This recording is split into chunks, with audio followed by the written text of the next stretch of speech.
Good morning, good evening, good afternoon, wherever you are in the world. This is John with Tommy's Top Picks. Just a quick reminder, hit that subscribe button, ring a ding ding that bell if you haven't yet. We'd like to have you on our list. We're getting close to the 100 subscription giveaway, so we want to get those subscribers in, give you a chance to win some boxes of goods. This is just going to be a real quick mail day. I think both of these are Spice. I know one of them is. So I'm very excited to get into it. So let's do it. Let's see what we got.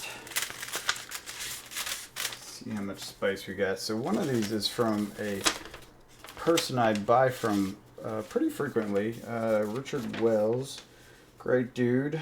Often selling in the Discords and the like. It's great to do some business with him.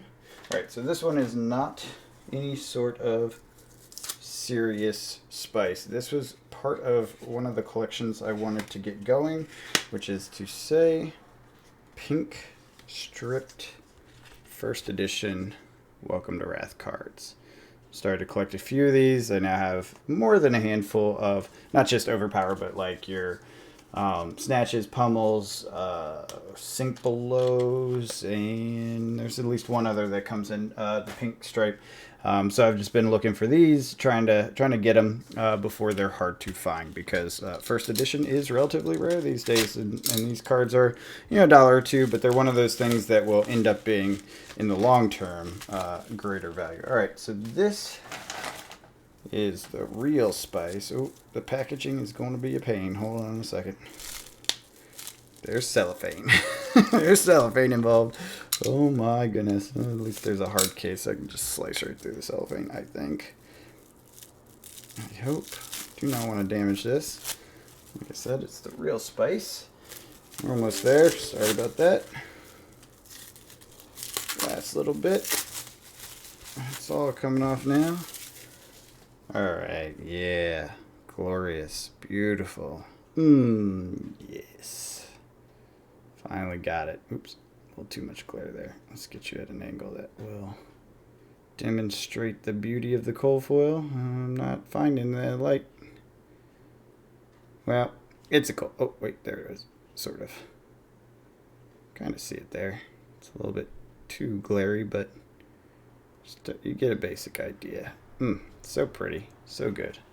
I am happy I got this. There you go. That was a bit better.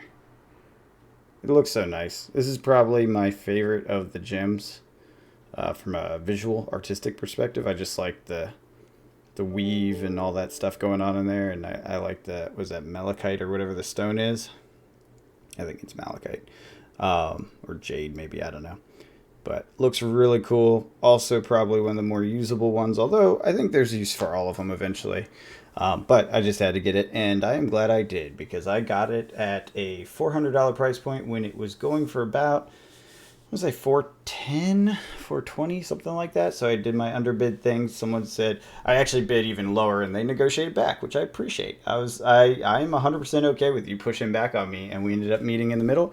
Very happy we did that, and closed the transaction, had it sent over, and now there's been a buyout, so they're going for $512 to $520 each. So definitely won out on that negotiation in the end. But you never know how these things go. And I say, if I were on the other side of the transaction, I'd probably do it too.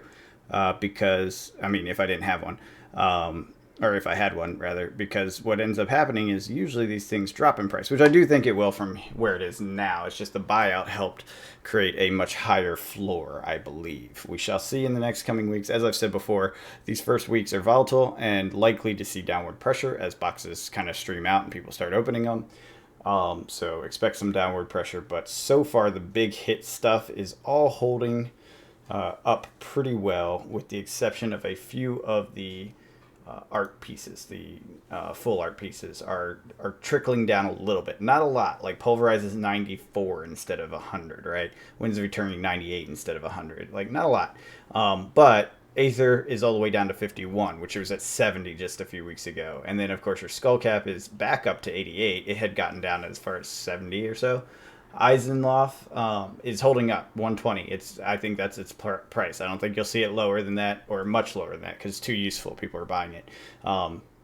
Grandeur of Valahai, I'm thinking it might trickle below 500, you know, maybe as low as 450 if we get a big supply of them coming in. But in reality, I'm thinking around that 500 is kind of its stable price point. The Earth's Lore bounty seems to be dropping off. I think people got to play with their Voldas and enjoy it, but not necessarily like the biggest, baddest thing in the world. Maybe not seeing it as useful in the Starvo builds as they thought it would be originally, so it seems like it's trickling down a little bit. All good. And then, of course, your Gloom Veil, which was all the way up at $22 for just a regular Majestic, has come back down to $750 or $1750. I think post SCG Con results showing that the Rune Blade is not overpowered this set, right? Even with that Gloom Veil. So I think what's happening is we're seeing the reaction of the markets, and that is leading to where we are. So we will see where it goes. But either way, that was a good spec. Even if it wasn't, I don't care. I wanted it for the collection.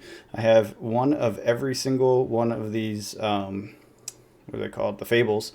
Unfortunately, the early sets I do not have the cold foil, so you know, since I've been collecting Monarch basically and beyond, I got a cold foil for every freaking set. I will never miss this again going forward.